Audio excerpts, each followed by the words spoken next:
What is up, YouTube fam? Robbie C here, and today we're gonna decide, is it better to throw into a net or into a field? But before we dive in, we have to ask the most important question of the day. How you doing today, Nigel? You having a good one? So catch me if I fall.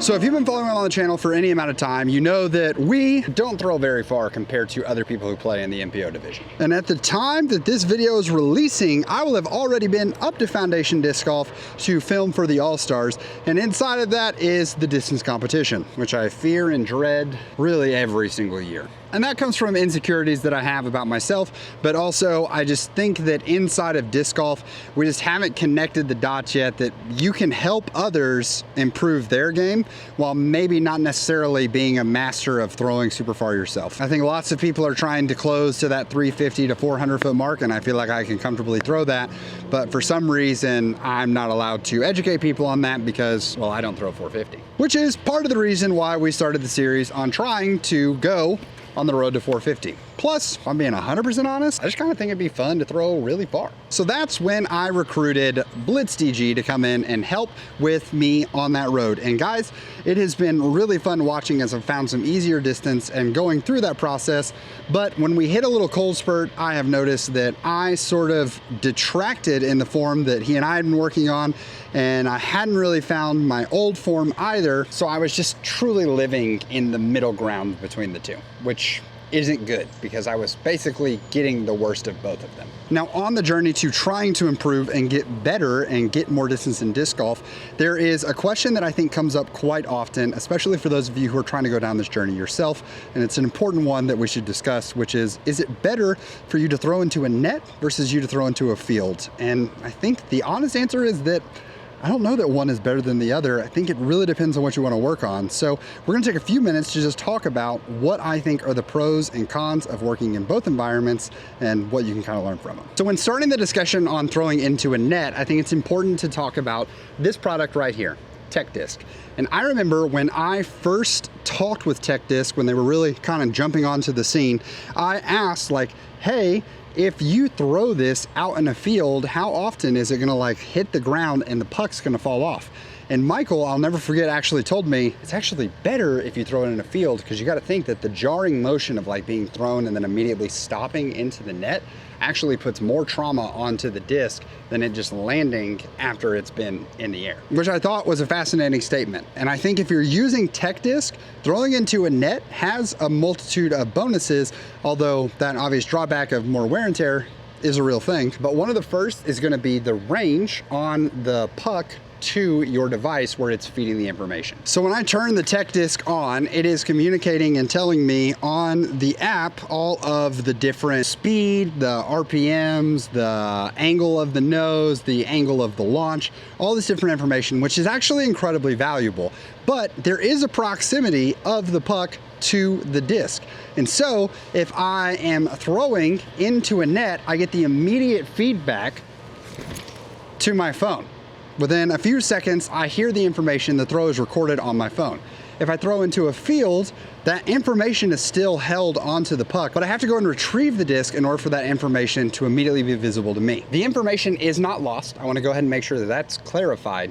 It's just not immediate feedback. So if I'm trying to work on something very specific in my throw, like nose angle, for instance, throwing into a net can be super beneficial because I don't have to go retrieve the disc. I can simply grab my TechDisc, think about my nose angle,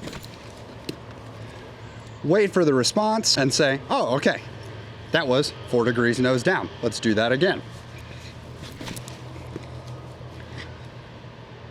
Wait for the response.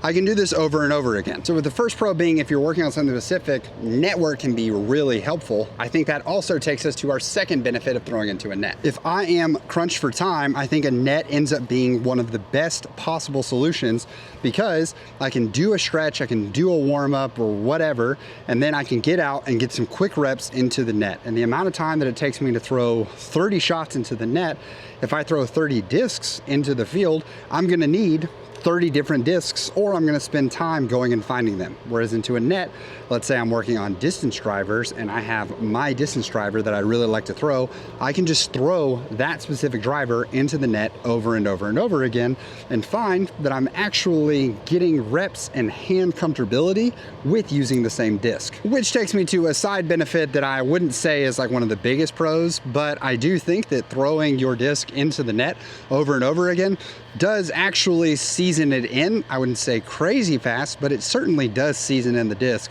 So if you have a new mold that you wish was like a little flippier, maybe using the net could be a good use of getting some reps in, especially if you have your net nice and tight. Now my big net stays outside, and so it is rather loose, so I would not consider this a good use to wear it in. Now I have a fairly large net, and before heading to the field and talking about the pros there, I want to talk about probably the biggest two cons when it comes to throwing into a net. First off, if you don't have TechDisc, then throwing into a net can feel really good for getting reps and getting throws in, but if you don't have additional eyes filming or looking at your throw, it can be very hard to tell, was that a good throw, was that a bad throw?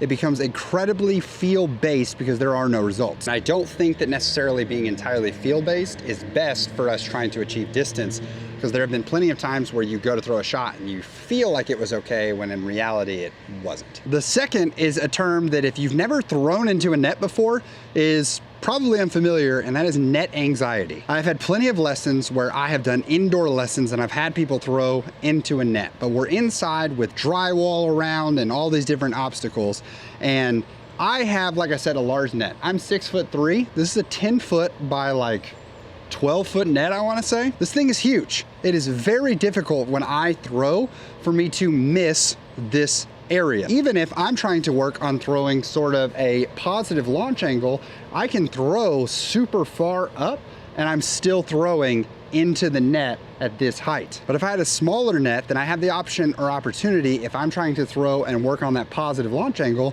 I could feel like I'm going to launch one over the net. And then to overcome that, I'm gonna have to find myself throwing closer to the net, and then I have the anxiety of if my hand's gonna follow through and hit the net. There can be a host of issues when it comes to throwing into a net. There are some people who, with reckless abandon, can actually get higher and better numbers on TechDisc when they're throwing into a net. But I would say for the vast majority of people, when you're throwing into a net, especially indoors, net anxiety is a real thing that can actually hold you back from actually throwing a natural throw or even your best throws. But thankfully, if you're looking to improve your distance, you don't just have to be standing here throwing into a net. The net is convenient for the backyard, or if you don't have property and you live in an apartment, whatever it may be, the net could be a very solid option for you. For our winter golfers who are experiencing the true winter where it's actually cold, indoor reps into a net could be exactly the thing you need, or really the only option you have. But thankfully we have the other option, to the field. A lot of perks for being out here, and I want to start with probably the biggest one, which is you actually get to see the disc fly. Now, I'll be one of the first to tell you that there is nothing quite as addicting as getting out here and actually seeing discs soar through the air. I think it is what draws so many people to our sport and really allows us to, I don't know, want to keep playing. There's something about throwing into a net, and network or putting in the backyard can feel super grindy and like just not as fun. But getting out here and having the opportunity to throw a disc and really see it take flight is phenomenal. I've been messing around with how much hyzer do I have to put my ozone on to not get it to turn all the way over, and well, the answer is a lot. But then you have like really beautifully seasoned eagles that you get to look at as well that you just poorly release.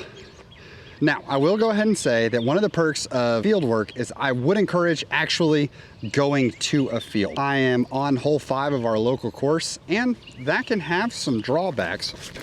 When I find myself in a field, especially if I'm able to use a soccer field or a football field, I can sort of imagine and shape holes accordingly.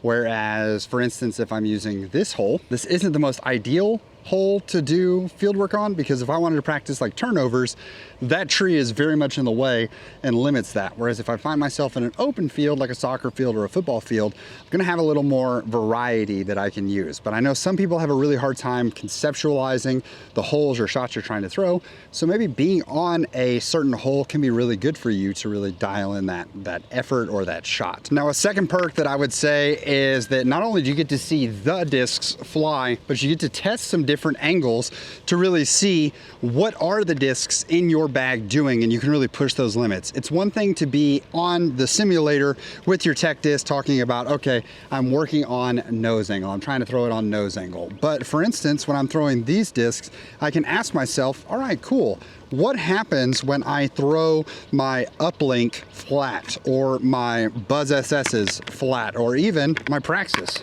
flat? And you get the chance to really showcase and see what those discs want to do. Being able to test the limits of your discs and see them get out there is going to give you the comfortability as well as the access to shots that you maybe didn't know you had, or maybe didn't know you needed when it came to throwing shots in the future. It sounds so silly, but I think about when I was in college.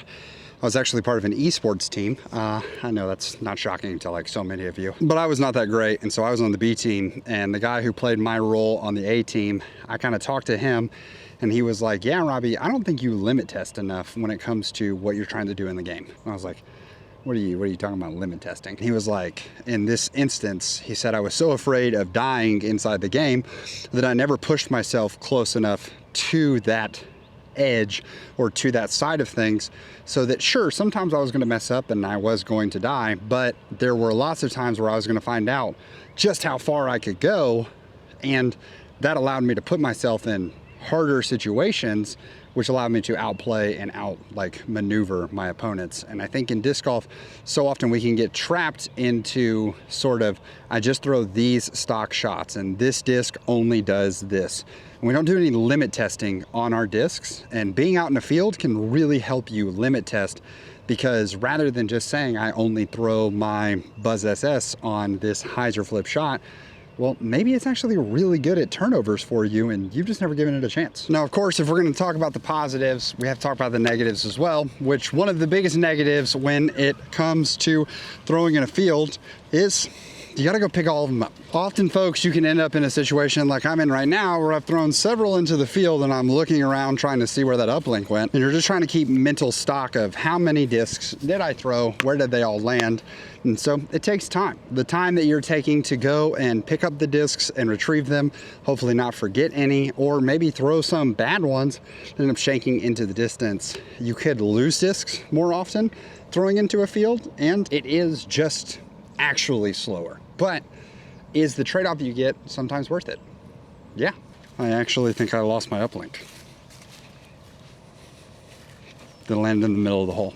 Now, I know for me that my coach had told me, hey, when are we getting to the field and when are we going to work on some lines and release points and hit points and things like that. So I do think that to find great distance and great success on the course, it is a nice middle ground between the two. It's not only fieldwork sessions and it's not only network sessions. I think you need to have truly a healthy balance of both. But I would love to know, what do you guys think are some of the pros and cons of working in the field versus throwing into a net? Would love to know in the comments down below, and I hope that this video is helpful for you guys. I personally am gonna head back to throwing some more shots here in the field and getting that release point dialed, and then probably play quite a few holes just to sort of get that feeling back, because I've been throwing into a net for a lot of the time. Basically, if I'm not filming, I've been throwing into a net since Leo got here. So would love to, continue to dial in that practice, especially as we're heading up to All-Stars next week. So I want to say thank you so much for watching. I hope you have an amazing rest of your day. Please make it fantastic for someone else too. But for now, we're going to leave you with the birdie.